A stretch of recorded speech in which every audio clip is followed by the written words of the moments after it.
Hello दोस्तों, चलो आज जानते हैं कि एक रिसर्च आर्टिकल का बेस्ट टाइटल कैसे बनाया जा सकता है। दोस्तों मैंने यहाँ 7 फीचर्स आप लोगों के लिए फाइंड आउट किए हैं। Clarity, specificity, accuracy, length, keywords, originality and abbreviations. तो अगर आप इस 7 फीचर्स के ऊपर फोकस करोगे तो मेरे को लगता है कि आप अपने रिसर्च आर्टिकल का एक बेस्ट टाइटल बना सकते हो। दोस्तों यहाँ ये जानना जरूरी है कि किसी भी रिसर्च आर्टिकल का टाइटल पहले नहीं बनता। रिसर्च आर्टिकल का टाइटल हमें सबसे एंड में बनाना चाहिए, जब आपने अपने आर्टिकल की इंट्रोडक्शन भी लिख ली, उसका मटेरियल मेथड भी लिख लिया, मेथोडोलॉजी भी ड्राफ्ट कर ली, रिजल्ट्स भी हो गए, डिस्कशन भी होगी और आपने उसकी कंक्लूजन भी लिख दिया। सारे को समराइज करने के बाद आप अपना टाइटल बनाते हो और टाइटल बनाने के लिए आपको ये 7 फीचर्स के ऊपर फोकस करना है। दोस्तों ये 7 फीचर्स वही होते हैं जो आपके पूरे पेपर को रिफ्लेक्ट करते हैं, क्योंकि जब आपका आर्टिकल किसी भी गूगल स्कॉलर के ऊपर स्कोपस पे आता है तो वहां टाइटल सबसे पहले रिफ्लेक्ट होता है। तो टाइटल ऐसा होना चाहिए कि लोगों को लगे कि इस पेपर में कुछ खास बात है और हमें इस पेपर को पढ़ना है। तो चलो जानते हैं कि टाइटल, बेस्ट टाइटल बनाने के लिए क्या क्या करना चाहिए और क्या हमें नहीं करना है। सबसे पहले बात करते हैं दोस्तों क्लैरिटी की। तो आपका जो टाइटल है वो बिल्कुल क्लियर और कंसाइज होना चाहिए। Be clear and concise, please avoid jargons और ओवरले कॉम्प्लेक्स लैंग्वेज। तो मैंने अभी एक रिसेंटली वीडियो बनाया है जिसका लिंक डिस्क्रिप्शन में गिवन है, जिसमें मैंने इंट्रोडक्शन के ऊपर चर्चा की है। तो मैंने वहां भी कहा था कि कॉम्प्लेक्स लैंग्वेज नहीं यूज करनी है रिसर्च आर्टिकल में। आप ये मत सोचो कि आप बहुत कॉम्प्लेक्स लैंग्वेज लिखोगे तो आपका आर्टिकल पढ़ा जाएगा, ऐसा बिल्कुल नहीं है। जितना आपकी लैंग्वेज सिंपल होगी उतने लोग आपके आर्टिकल को ज्यादा पढ़ेंगे। तो क्लैरिटी को लेकर बात की जाए तो क्लैरिटी के केस में आप बिल्कुल क्लियर और कंसाइज अपना टाइटल बनाओ और जार्गोन्स, ओवरले, कॉम्प्लेक्स लैंग्वेज को अवॉइड करो। जब हम स्पेसिफिक की बात करते हैं तो be specific about your research. जो आप अपने पेपर में काम कर रहे हो उसी को लेकर ही आपका टाइटल होना चाहिए। टाइटल जनरल नहीं बनाना, टाइटल को बिल्कुल आपने स्पेसिफिक बनाना है। और be too vague and general, ये अवॉइड करो, बहुत वेग जनरल नहीं बनाना। Accuracy, accurately reflect your research findings.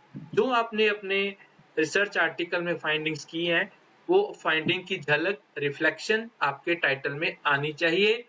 और क्या आपको अवॉइड करना है? ओवरस्टेट योर फाइंडिंग्स और make promises you can't keep. So बिल्कुल क्लियर है, एक्यूरेटली अपने रिसर्च आर्टिकल की फाइंडिंग्स को टाइटल में रिफ्लेक्ट करना है। लेंथ बहुत इंपॉर्टेंट है, बहुत बड़ा आर्टिकल नहीं लिखना चाहिए। आर्टिकल जो है इन जनरल 10 to 15 वर्ड्स का एनफ होता है। इन केस आपको लग रहा है कि थोड़ा सा आर्टिकल को एक्सटेंड करना है तो मैं ये कह सकता हूं कि आप 20 वर्ड्स तक जा सकते हैं, लेकिन बहुत बड़ा आर्टिकल लोग लाइक नहीं करते, ना एडिटर, ना रिव्यूअर, ना ही रीडर। अवॉइड करें। कीवर्ड्स बहुत इंपॉर्टेंट है, ये एक बहुत इंपॉर्टेंट पॉइंट है जिसके ऊपर हमें सबको फोकस करना है। दोस्तों कीवर्ड होना जरूरी है। कीवर्ड वो कौन से कीवर्ड जो आपके पूरे पेपर को रिफ्लेक्ट कर रहे हैं। फॉर एग्जांपल कोई बात करूं मैं, कोई काम कर रहा है मॉलिक्यूलर इंटरेक्शंस के ऊपर, फॉर एग्जांपल जैसे मेरा फील्ड फिजिक्स का है। अगर इंटरेक्शंस की बात हो रही है तो इंटरेक्शन का जो कीवर्ड है ये मेरे टाइटल में रिफ्लेक्ट होना चाहिए। अगर नहीं हो रहा तो वो बेसलेस है, वो आपके टाइटल को पूरी तरह से क्वालिटेटिवली इंप्रूव नहीं करेगा। Originality, craft and original title. दोस्तों बिल्कुल टाइटल ओरिजिनल बनाओ, प्लेगराइज्ड टाइटल को ना लिखो। Abbreviation, spell out abbreviation unless widely known. तो आप एब्रीविएशंस को यूजुअली टाइटल में नहीं लिखा जाता। फॉर एग्जांपल मैं ईसीजी की बात करूं या एमआरआई की बात करूं, मतलब ये टर्म्स हैं।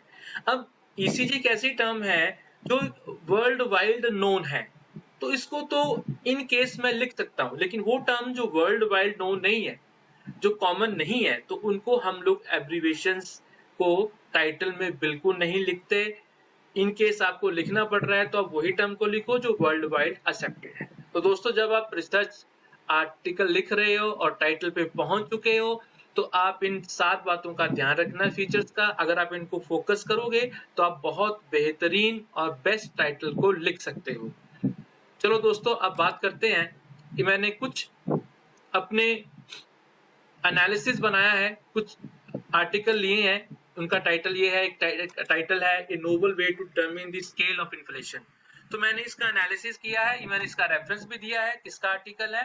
दोस्तों ये मेरा एक एनालिसिस है, मेरा मतलब अपना एनालिसिस है, बस आप लोगों को बताने के लिए। ये नहीं है कि इसमें जो लिखा हुआ है वो 100% ट्रू हो सकता है। ये मेरा परसेप्शन है based upon my research knowledge.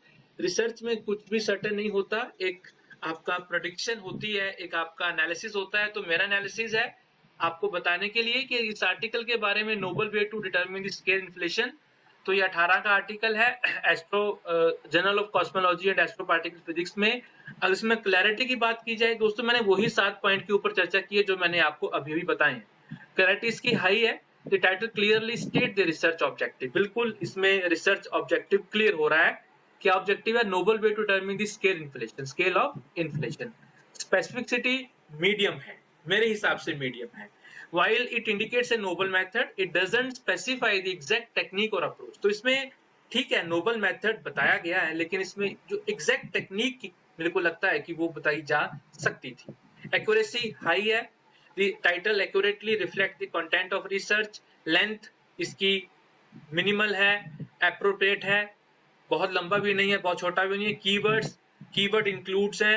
कौन सा कीवर्ड? इन्फ्लेशन जो है, हिंट्स एंड नोबिलिटी, तो ये कीवर्ड इंक्लूडेड है। Originality, the term noble way suggest originality and a new approach. Abbreviation, no abbreviation used. तो ओवरऑल ये एक अच्छा आर्टिकल रिसर्च पेपर का है। ऐसे एक और आर्टिकल बात करते हैं, ये बिल्कुल नया आर्टिकल है, 2024 का पेपर है, AI defect face detected using astronomy method. Clarity high है इसकी। The title is clearly and easily understandable. बिल्कुल आप भी पढ़ के देखो, आपको बिल्कुल क्लियरली इसकी इंफॉर्मेशन मिलेगी कि पेपर में क्या हो सकता है। स्पेसिफिसिटी इसकी हाई है। The title clearly state the subject matter and method used. Accuracy भी इसकी हाई है।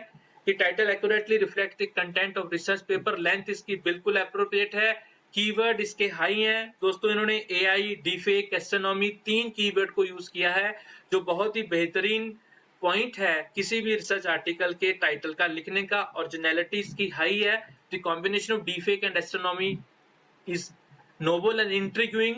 एब्रिविएशन बिल्कुल ठीक है, कोई एब्रिविएशन नहीं यूज की, एक एब्रिविएशन यूज की है, I think AI, but it is universally accepted nowadays, तो इसको किया जा सकता है। तो ये एक बड़ा इंपॉर्टेंट पॉइंट मैंने आपको पहले बताया था कि usually abbreviation are being avoided, but if you find the abbreviation is universally accepted and commonly widely accepted, then you can use this abbreviation in title, but in general हम abbreviation को avoid करते हैं। तो overall मेरे हिसाब से ये एक बहुत ही बेस्ट टाइटल है किसी भी रिसर्च आर्टिकल का। उसका रेफरेंस मैंने यहाँ आपको दिया हुआ है।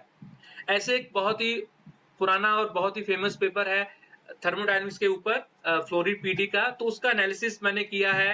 क्लैरिटी इसकी हाई है, स्पेसिफिसिटी थोड़ी सी लो है क्योंकि इसमें स्पेसिफिक डिटेल नहीं है, बट क्योंकि ये जो टाइटल है ये अकॉर्डिंग टू रिक्वायरमेंट, जब आप पेपर लिखते हो, 1965 पेपर लिखा गया है, जब उस टाइम की रिक्वायरमेंट होगी तो that requirement kept in mind.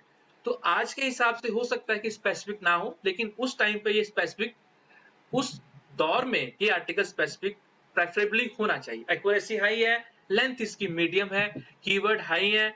Originality लो इसलिए आ रहा है क्योंकि बहुत पुराना पेपर है, इसमें बहुत सा काम आगे हो चुका है, लेकिन जब ये पेपर लिखा गया था तो प्रोबेबली ये बहुत बढ़िया काम था। Abbreviation, no abbreviation use. तो ओवरऑल मेरे हिसाब से ये अच्छा आर्टिकल है। तो दोस्तों मैंने आपको 3 एग्जांपल बताई हैं बहुत अच्छे आर्टिकल की, जिसमें कुछ आपको पैरामीटर पे कॉम्प्रोमाइज करना पड़ा और यहाँ पे कुछ पैरामीटर पे भी हमें कॉम्प्रोमाइज करना पड़ा।